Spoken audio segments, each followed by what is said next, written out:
Assalomu alaykum barchaga. Demak, navbatdagi kun masalasi ismini ko'rib chiqamiz.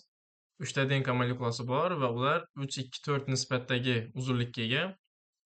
Uchala DNKdagi timin nukleotidlari nisbati ham 3, 2, 4 nisbatga ega ekan. Demak, jami nukleotidlar va timinlar nisbati bir-biriga bir xil bo'ladigan bo'lsa, bu yerda guanin nisbati ham 3, 2, 4 nisbatda bo'ladi. Va biz guaninlarni shu sonlar bilan belgilab olamiz. Demak, birinchi DNKmizda guanin 3, ikkinchi DNKda 2, uchinchida 4x guanin bor.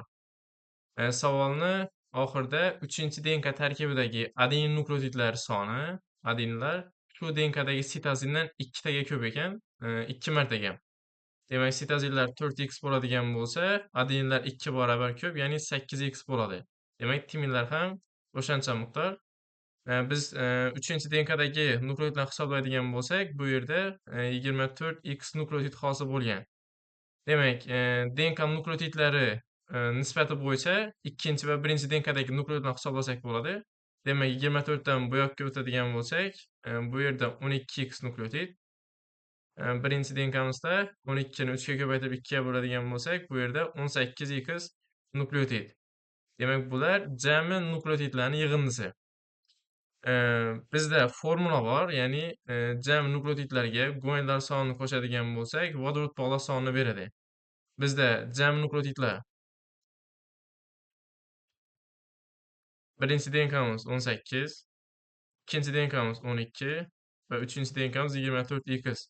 Jami 54x nukleotid bor uchala DNKmizda. Va ularga biz guaninlar soni, ya'ni 3, 2, 4, 9x ni qo'shadigan bo'lsak, vodorod bog'larni berish kerak. Savolimizda vodorod bog'lar berilgan 3150 ta. Tenglamani ishlaydigan bo'lsak, bu yerda x 50 chiqadi. Savolda ikkinchi, uchinchi DNKdagi jami guanin nukleotidlari yig'indisi kerak. Demak, bizda ikkinchi, uchinchi DNKmizda 6x guanin bor va uni 50 ga ko'paytiradigan bo'lsak, 300 ta guanin bor ekan. Ikkinchi va uchinchi DNKmizda javob B.